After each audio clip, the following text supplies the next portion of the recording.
Hello my beautiful hammerheads and welcome back to another Black Library review. This time, The Walls of Terra, The Hollow Mountain by Wraight. Okay, I don't know where to start. First of all, say nothing. Listen very carefully. A quote which I learned to love. And sorry for the chair, this one is squeaky, but one of my cats stole my other chair and I don't want to move her. So, with this out of the way, this quote is a little bit more important than I thought it would. It came in the first novel of the series, which is named The Carrion Throne, and in the short audio story, The Interrogation of Salvor Lamentov. And one of our main characters, Inquisitor Erasmus, is not the only one who says this. I think this is rather important, maybe for the future of the series. I haven't, of course, read the third book in the series, which is called The Dark City. And this one, well, this is a wild ride. It, of course, starts off with a direct transition after the first book and the short story. The short story is mentioned and it has more impact on this story as I've thought it would have. Because for me, I thought the short story is just flavor text, so to speak, to flesh out the character of Erasmus. Because he's not the one who likes to execute people. He's more in the category of people are more worth alive than dead, and there are more possibilities to them. That is also one of the reasons why the assassin of his rival Inquisitor in the first book is still alive and now works for him. He even goes out of his way to order people around to give her medical treatment and to keep her safe, which is really awesome because she has a much greater impact on the story.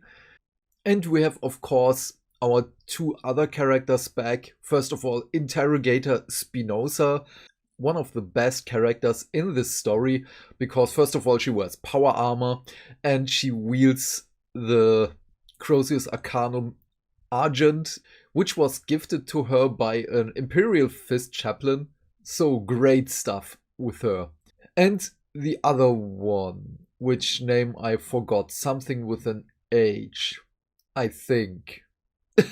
Well, he's for the security detail and other stuff. He's basically the muscle and a little bit of the brain for the defensive thingies and investigations. So we have the ending of the first book. Well, someone on Terra brought an homunculus of the Drukhari, the Dark Elder, to Terra to repair the Golden Throne because it's failing. And, well, with so many delicious humans around, the homunculus went mad. And it has more repercussions to it than, well, Erasmus and his crew thought of. Because even seeing or talking to the homunculus, well, it leaves a mark on you. They kinda get suspicious of this, that it left a mark on them. So Erasmus is first of all going to another Inquisitor of the Ordo Xenos, and he's like, so, okay, I'm asking for a friend. Describes the Drukhari, and the other one is, oh yeah, we made experiments with those, and the security staff, they all had some deviations in their behavior and stuff. So yeah, this is pretty normal to encounter this foe and to be mad after that. And after that, we have our three main characters. Well, they spread out for all the information. We have Erasmus going on an infiltration mission, basically, in which he disguises as someone else, which is really, really good. I did enjoy those parts, especially when he meets someone very obviously suicidal and he threatens the person with death. I thought, like, okay, you're very smart, but you could have thought about that. Then we have, of course, Spinoza doing her own stuff, also investigating, and our security dude. Well, The thing I thought about this was Judge Dredd, because he's doing Judge Dreddy stuff, which I really enjoyed. I like Judge Dredd, by the way. Even the crappy Sylvester Stallone movie, but that's another story. He gets some hints about, oh yeah, you can talk to that person, lives there and there, go and talk to them. Okay, so he goes to the head block, to the apartment, and the person is dead. Yeah, of course. What have we thought? It would be too easy. But then he takes the person with him to the fortress of Erasmus to, well, dissect and probably find any clues and hints. What he doesn't know is that the body is bugged. So there is a transmitter, and it is such of a high grade that none of the regular scanning devices or any other methods they use to find such things doesn't go off. So the position of Inquisitor Erasmus's fortress is known to someone out there, and that someone out there, well, starts to attack the fortress. And if you have ever played XCOM and you had to defend your fortress yourself, this is it. So again, for me, really, really enjoyable. This part was great. And this is something for later in the story. It has some parallels in which he sends out, well, a transmission to, well, get Spinoza and Erasmus back. And only Spinoza comes to the aid because Erasmus doesn't know that these things are happening. He does not receive the transmission. And so Spinoza comes, helps a little bit out, but there are too many of the attackers. So they're going, just let me call it Operation Zero. Zero, I mean 0 survivors of the other side. They are flooding the fortress, in which they are not in, with nerve gas. And they have to use such vast amounts that they're not only killing, well, the attackers and a third of their own staff and prisoners, well, as they are on Terra and they are hidden in the Underhive, well, the surrounding people die as well. Which is pretty bleak, so yeah, Operation Zero. Well, as everyone gathers more and more information, of course, the attack itself has other repercussions later, because our security dude has to defend himself against Erasmus. How did this happen? How was he so lax?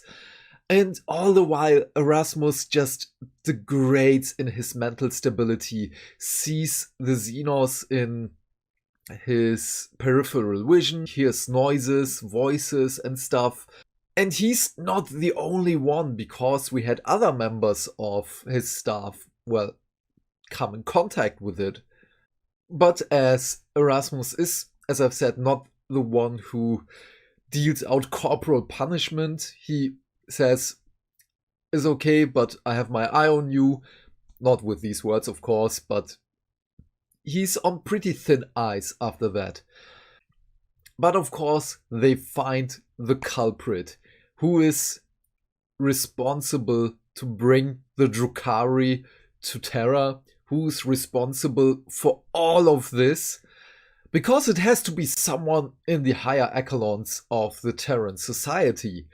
And yeah, I could spoil this here, but I won't, because this opens up so much for the story of 40k and the desperation of the people in charge, that they don't know what to do, that they are going into these states of, we have to do something, we need help from external forces, we can't deal with this alone. Even when they have to get, as I've said, Drukhari help, which is not the best kind of help, by the way. And this brings another thing. Why would the Drukhari, well, agree to do this? Well, first of all, to go rogue, of course, or, well, other things to, well, torture humans and other people alike. But then there is also the discussion of the Drukhari maybe really wanted to help. Just like the dark mirror of Wraight resurrecting Guilliman, in which case this homunculus could help with the mechanics of the Golden Throne. Because as of right now, humanity is the thing that stands between the Chaos Gods and the rest of the universe. If humanity dies, everyone else will, well, she who thirsts will get the souls of the Drukhari. So maybe they really wanted to help out. But we will never know. So yeah, then, after a little bit of more investigation, they find out, okay, the Astronomicon. We know where it is, we have to get there. And, well, it is in the Hollow Mountain. It is deep under the palace in the Himalayas. And there is a door. This door is marked with something very special. And this very special mark is, well, the one of the Emperor, won in the Unification Wars. Because this is old. This was, as we know, planned for a long, long time. That the Golden Throne is the beacon of the Imperium. If you want to know more about the Golden Throne, not only read every Chris Wraight story of the Watchers of the Throne and Vaults of Terra series, but in this one we get to see the thousands of Psykers being sacrificed to the Golden Throne, which is very, very bleak. And, well, we know that Cadia is destroyed, that the Great Rift, the Cicatrix Maledictum, is spreading out into the universe. The Psykers in there went mad. They really went bonkers, up to the point in which they started killing each other, eating each other, and doing other horrible stuff. And the person in charge for all of this, well, it was just like, oh yeah, we can deal with that, it's no problem. And over months, or maybe years even, we don't know, no distress call was sent out. So Erasmus and his crew, he is in the mindset of, we have to go there, we have to confront this person, we have maybe to kill this person. And the other two are just like, no, we have to get help. This could have dire consequences for the whole of the Imperium. If the Astronomicon goes out or something happens to it, we are screwed. And, well, of course, we know that the Astronomicon, well, goes out and comes back on. Hello, IT, have you tried turning it off and on again? And we get to see this in first person, and in how it happens, what happens, and yeah. The one thing that surprised me, first of all, they're splitting up because Erasmus is, well, he's near breaking point with his mental stability. So he argues with Spinoza and Security Dude and goes on alone with the assassin to confront the culprit. And everyone else just stays back, defends the Astronomicon, and they're sending out distress calls. And it's not the ones I expected to come to their aid. This might be a slight spoiler, I'm sorry for this. However, I expected Custodes, but it's not. It's the Imperial Fists. And I enjoyed it because we have Spinoza with her experience with the Custodes and the Astartes right now. We have the real comparison between those two. And I did love this part in which she just says, oh, they complement each other so well. And yeah, my fanboyism was just showing in this scene. So I don't know what to talk more about without spoilers, because we know that there is a third novel, as it ends with a cliffhanger, because the payment for the Drukhari was sent out. Erasmus and his crew wasn't fast enough to, well, stop this, so we don't know what the payment was, what the deal was, and I'm excited for the next one. But between the third book and this one was the second Watchers of the Throne novel, which I will read next.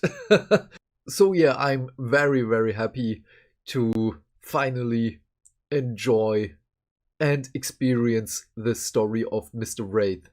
So all in all, I'm pretty happy with this book. The suspense for the Astronomicon itself, well, it isn't really there as we know what happens, but everything else I really did enjoy. There was, of course, again, a little bit too much fighting, but the Judge Dredd scenes and the XCOM defending scenes were enjoyable. Spinoza and her Imperial Fists guys are also very enjoyable.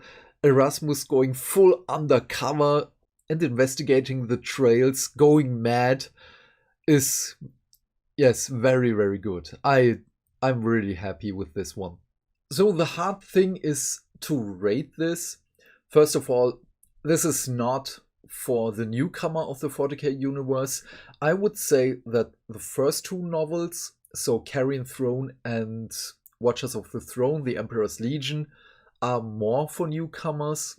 And this makes, of course, sense because it's the second book in the Vault of Terra stories. But as much as I enjoyed this one, and to see the inner workings of Terra again, and the Golden Throne itself, basically because the Astronomicon is linked to it. But I still would say that the whole series is more for the people who know of the 40k universe, and everything in these stories is just nice to have tidbits for the story. Or I don't know. So this is an easy 8 out of 10 psychers going mad because of the rift for me. I hope I didn't miss anything, but if I did, please let me know, and please leave your thoughts and questions in the comment section down below. I am keen to know what you have to say. And while you're down there, do all the YouTube stuff because hitting buttons is fun. If you want to support the channel and you don't know what to say, just write "For the Emperor" in the comments. Have a great day, my friend. Stay fantastic. Stay hydrated. And I will see you in the next video. Bye!